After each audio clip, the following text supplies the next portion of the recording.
अस्सलामु अलैकुम दोस्तों, आप सभी का हमारे इस चैनल में मैं तहे दिल से इस्तकबाल करता हूँ। और आज हम उस टॉपिक के बारे में पढ़ेंगे जो कि रीट मेंस सेकंड ग्रेड और फर्स्ट ग्रेड के सिलेबस में कॉमन टॉपिक है। तो हम बिना देर किए शुरू करते हैं। गज़ल। गज़ल अरबी ज़बान का लफ्ज़ है जो गज़ाल से निकला है, जिसके मायने हैं हिरन का बच्चा। गज़ल अरब में पैदा हुई है। उर्दू में यह सिनफ फ़ारसी अदब से आई है और फ़ारसी में अरबी अदब से आई है। गज़ल के लुग़वी मायने औरतों से बातें करना या औरतों की बातें करना है, या औरतों के हुस्न व जमाल की तारीफ़ करना है। रशीद अहमद सिद्दीकी का कौल है, गज़ल उर्दू शायरी की आबरू है। जबकि फ़िराक गोरखपुरी साहब का कौल है, गज़ल मौसीकी कारश है। गज़ल शायरी नहीं इतरी शायरी है। और इन्हीं का एक कौल है, गज़ल इंतहाओं का एक सिलसिला है।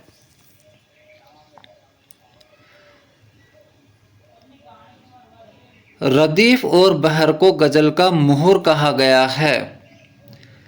जबकि रदीफ़ क्या होता है? रदीफ़ होता है गज़ल का पहला शेर होता है मतला, जिसके दोनों मिसरों के आखिर में और बाकी दूसरे तमाम मिसरों के आखिर में आता है, जो कि बदलता नहीं है। रदीफ़ काफ़िया बहर को गज़ल की ज़मीन कहा जाता है। जो गज़ल बगैर रदीफ़ के हो उसे गैर मुरद्दिफ़ गज़ल कहते हैं, और जिस गज़ल में रदीफ़ हो उसे मुरद्दिफ़ गज़ल कहते हैं। गज़ल में इशार की पाबंदी नहीं होती है।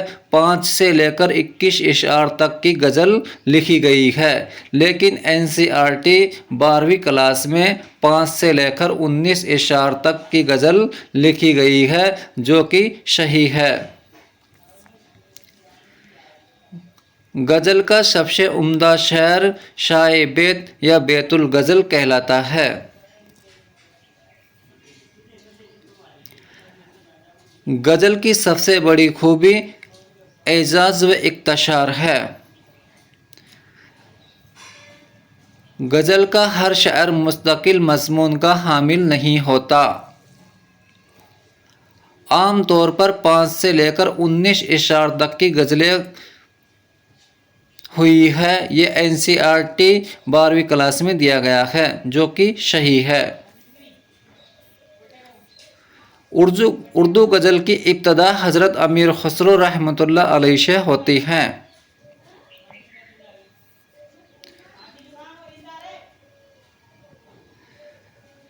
दक्कन में गज़ल को बाकायदा सिनफ की हैसियत वली दक्कनी ने अता की है। मोहम्मद हुसैन आज़ाद ने उर्दू गज़ल को मोहम्मद हुसैन आज़ाद ने उर्दू गज़ल का बाबा आदम वली दक्कनी को कहा है। उर्दू शायरी का सुनहरी दौर मीर शोदा और दर्द का कहलाता है। खुदाए शखन और शहंशाह गज़ल मीर तकी मीर को कहा जाता है। कशीदा के बादशाह मिर्ज़ा मोहम्मद रफ़ी शोदा ने गज़ल में तख़्यल की बुलंदी और कशीदा जैसा ज़ोर पैदा किया है। ख्वाजा मीर दर्द गज़ल में सूफियाना ख़यालात नज़म किए और दर्द सूफ़ी शायर की हैसियत से मशहूर हुए हैं। यानी कि ख्वाजा मीर दर्द ने गज़ल में सूफियाना ख़यालात नज़म किए हैं और दर्द सूफ़ी शायर की हैसियत से भी मशहूर हुए हैं। बकौल डॉक्टर फ़ज़ल इमाम कहते हैं कि उर्दू गज़ल का दूसरा नाम मीर तकी मीर है। लखनऊ में एक नई शनफ रेख्ती की ईजाद हुई। अब रेख्ती क्या होती है दोस्तों? रेख्ती जिसमें औरतों की बातें करना, जिसमें औरतों की बातें औरतों की ज़बान में शायर नज़म करता है, उसे रेख्ती कहते हैं। जदीद उर्दू गज़ल का सुनहरी दौर गालिब, ज़ौक़ और मोमिन का दौर कहलाता है। गालिब को उर्दू का पहला फ़िक्री शायरी भी कहा जाता है, यानी कि गालिब को उर्दू का पहला फ़िक्री शायर कहा जाता है। नाशुक, नाशुक का सबसे बड़ा कारनामा ज़बान की इस्लाह है। हाकिम मोमिन खान मोमिन ने गज़ल को क्या दिया है, उसने गज़ल में तगज़्ज़ुल पैदा किया है। मिर्ज़ा गालिब, मिर्ज़ा गालिब ने उर्दू गज़ल में नया ख़यालात, नया रंग व आहंग पैदा किया है।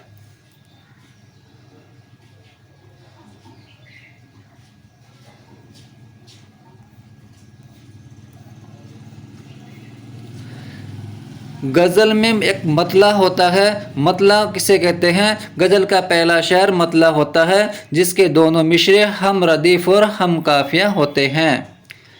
फ़ारसी शायरों ने गज़ल के हर शेर को एक मुस्तकिल मज़मून का हामिल बनाया है। हुस्न मतला, ज़ेब मतला या मतला शानी। मतला के बाद अगर फ़ौरन मतला का शेर आए तो उसे हुस्न मतला, ज़ेब मतला या मतला शानी कहते हैं। मतला शालिस, हुस्न मतला के बाद भी अगर मतला का शेर आए तो उसे मतला शालिस कहते हैं। शाह बैत या बैतुल गज़ल, गज़ल के सबसे अच्छे शेर को या सबसे उम्दा शेर को शाह बैत या बैतुल गज़ल कहते हैं, जिसमें गज़ल का पूरा निचोड़ होता है। गज़ल के लिए काफ़िया का होना लाजमी होता है। बगैर काफ़िया के गज़ल नहीं कही जा सकती, जबकि बगैर रदीफ़ के गज़ल कही जा सकती है। गज़ल के लिए काफ़िया का होना लाजमी है। गज़ल में मतला के बाद जो इशार आते हैं उनको फ़र्द या बैत इशार भी कहते हैं। उर्दू गज़ल की शुरुआत हज़रत अमीर खुसरो ने की और वली ने उसमें बाकायदा शायरी की शुरुआत की है। कताबंद शायर, जब शायर अपनी बात को मुकम्मल करने के लिए दूसरे शायर का सहारा लेता है, ऐसे इशार मरबूत होते हैं और उन्हें कताबंद शेर कहते हैं। शुमाल हिंद में उर्दू गज़ल की शुरुआत वली दक्नी से हुई है।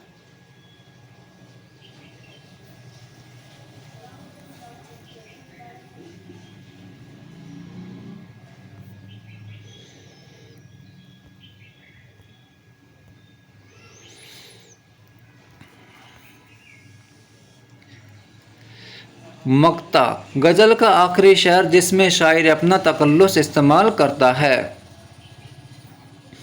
एक होता तअल्ली का शेर। मक्ता में कभी कभी शायर अपनी तारीफ बयान करता है, उसे तअल्ली का शेर कहते हैं। लखनऊ के शायरों ने लखनऊ की ऐश परस्त माहौल में रहकर इन शायरों ने इसमें तसना, आवर और मामला बंदी, एरियानी और इब्तज़ाल को भी शामिल किया है। गज़ल की सबसे बड़ी खूबी इसका हर शेर एक मुकम्मल इकाई लिए होता है। गज़ल में रदीफ़ फ़ारसी शायरों की देन है। अरबी में सिर्फ काफ़िया होता है, रदीफ़ नहीं। अरबी में गज़ल इश्किया इश्आर को कहते हैं। अरबी में गज़ल इश्किया इश्आर को कहते हैं। राजेंद्र मनचंदा बानी जदीद गज़ल के नुमाइंदा शायर कहलाते हैं। उर्दू गज़ल की दो रिवायतें हैं। एक पुरानी ख़ास अंदाज की गज़ल जिसे क्लासिकी गज़ल कहते हैं, दूसरी जदीद गज़ल जिसका सिलसिला 1960 के बाद शुरू होता है। यानी जदीद गज़ल की शुरुआत 1960 के बाद से शुरू होती है। 11वीं सदी के आते आते गज़ल मजबूत और मशहूर शनफ़ सखन बन गई। 19वीं सदी के बाद जर्मन शायरों ने इसे कबूल किया।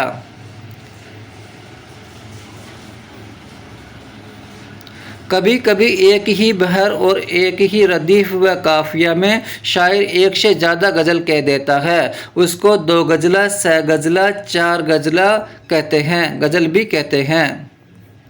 गज़ल एक हमागरी शनफ सकन है। 18वीं सदी के आगाज़ में उर्दू गज़ल का उरूज शुरू होता है। बकौल कलीमुद्दीन अहमद गज़ल को नीम वहशी शनफ कहते हैं। बकौल फिराक गोरखपुरी कहते हैं गज़ल मुख्तलिफ फूलों की माला है। दूसरा कौल इन्हीं का है, गज़ल शायरी नहीं बल्कि इतरी शायरी है। बकौल आल अहमद सुरूर गज़ल बड़ी काफिर शनफ है। दूसरा कौल गज़ल इन्हीं का है, गज़ल नकाब पोशी आर्ट और चावल पर कुल्हुल्लाह लिखने का आर्ट है। बकौल हाली कहते हैं गज़ल बेवक्त की रागनी है। बकौल अज़मतुल्लाह गज़ल की गर्दन बेतकल्लुफ़ उड़ा देनी चाहिए। बकौल रशीद अहमद सिद्दीकी गज़ल को हसीन ताजमहल कहा है और ये क्वेश्चन अभी रीट मेंस एग्ज़ाम के अंदर भी आया है। इसी तरह के वीडियो देखने के लिए हमारे चैनल को सब्सक्राइब करें। और अब कौन सा टॉपिक पढ़ाना है कमेंट सेक्शन में कमेंट करें।